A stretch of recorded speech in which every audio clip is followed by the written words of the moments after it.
뭐? 1년이라고? 아휴. 안녕하세요. 함께하는 성평등 함성입니다.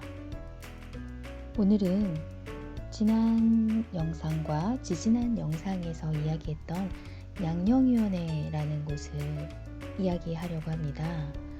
제가 자료를 조사하다 보니까 닷베이스에서 제공하는 영상이 굉장히 유익할 것 같아서요. 여러분들과 함께 이야기해 보려고 합니다. 영상 잠깐 볼게요.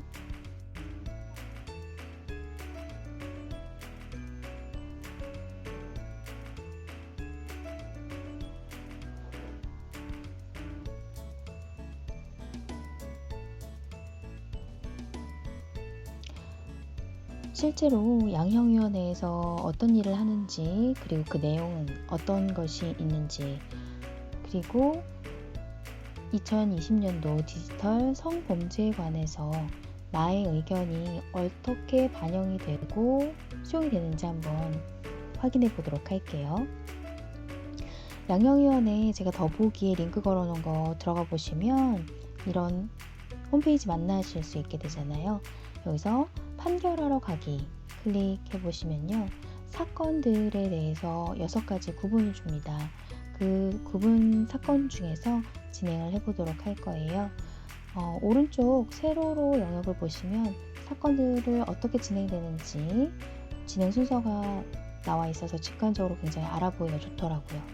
저는 3번째 사건인 강제추행에 대해서 한번 진행을 해보려고 합니다. 아무래도 제 채널이 성에 대한 성평등에 대한 이야기를 하다 보니 이런 판결을 어떻게 하는 게 좋을지 생각해 보게 되는 것 같습니다. 그럼 시작을 해보도록 할게요. 클릭을 하게 되면 사건 개요에 대해서 보실 수가 있어요. 간략한 내용들을 확인해 보신 후에 어떻게 이 사건을 형량을 정할 건지 이 내용을 진행하기 전에 한번 물어보게 됩니다. 그러면 개인적으로 알고 있는 기준을 가지고 한번 선택을 해보게 되는 거죠. 그 후에 클릭을 해보시면 영상을 통해서 이 사건을 조금 더 실감나게 접할 수 있도록 해놨어요. 그 다음 이 사건에 적용할 수 있는 규정에 대한 법의 내용을 소개를 해줍니다. 제가 영상에도 말씀드렸지만 아동 청소년 성보호에 관한 법률하고 여기는 강제추행에 관한 형법 제298조를 이야기해 놓았네요. 그 후에 보시면 법정 공방에 대한 이야기들이 나와요. 실제로 법정에서 변호사와 검사가 어떻게 이야기를 하고 있는지 내용을 들어보실 수가 있습니다. 그리고 형을 집행하는 데 중요한 탄원서에 대한 부분도 함께 확인을 해보실 수가 있어요. 그 후에 이 모든 사실을 바탕으로 선고를 할 수 있게 되는데요. 얼마의 징역을 줄 수 있을지, 그리고 얼마의 벌금을 줄 수 있을지 모든 것들을 통합적으로 생각한 후에 결정을 하게 됩니다. 그런데 여기서 가중치와 감경 요소들이 있습니다. 저 같은 경우에는 이 가중치와 감경 요소 중에서 청소년에 대한 범행인 경우여서, 그리고 상세 내용을 보시면 이 사람이 전과가 2번 있어요. 그래서 상습범인 경우라고 체크를 해서 한번 내봤어요.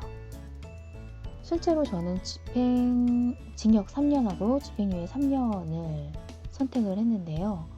그 다음 판결 결과에 보시면 실제 판결문이 얼마나 선고가 되어 있는지 확인하실 수가 있습니다. 보니까요, 저는 징역 3년, 집행유예 3년이었는데, 그리고 이 체험을 하기 전에는 징역 3년을 선택했었는데요. 실제 판결문에는 피고인을 징역 1년에 처하고 40시간의 성폭력 프로그램 이수를 하고 관련 기간에 3년간 취업을 제한하는 것을 명하지요.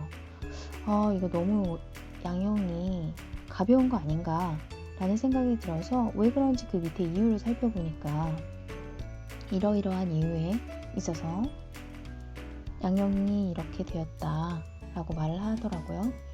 그래서 좀 더 알아봐야 되겠다라고 생각하고 있었더니 바로 그 밑에 자세히 보기란도 확인할 수가 있었습니다.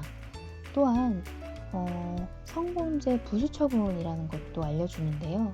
여기 아까 조금 전에 말씀드렸던 성폭력 프로그램 같은 것과 취업 제한 명령이라든가 전자발찌를 착용할 수 있다라는 그런 처분들도 함께 이루어짐을 확인할 수가 있었습니다.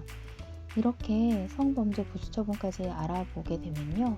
저처럼 오늘 체험을 하는 사람이 몇 명 정도가 되며 어떤 통계 예치가 나와 있는지 설명을 하게 되는 이런 체험을 우리가 하게 될 수 있는 것 같아요. 이 체험을 통해서 보니까 조금 더 법에 대해서 자세히 알 수 있어서 많은 도움이 되었던 것 같습니다. 하지만 양형이 너무 가볍지 않나 라는 생각이 들어서요. 닥페이스에서 말했던 그 국민의 목소리를 듣는다는 그 사이트를 방문을 해서 저 역시 참여하기를 한번 진행을 해보았습니다. 작은 노력들이 모여서 우리 시민 그리고 국민의 목소리와 의견이 반영된다는 거 잊지 마시고 우리가 함께 해봤으면 좋겠습니다. 함께하는 성평등 함성입니다. 도움이 되셨다면 구독과 좋아요 부탁드립니다.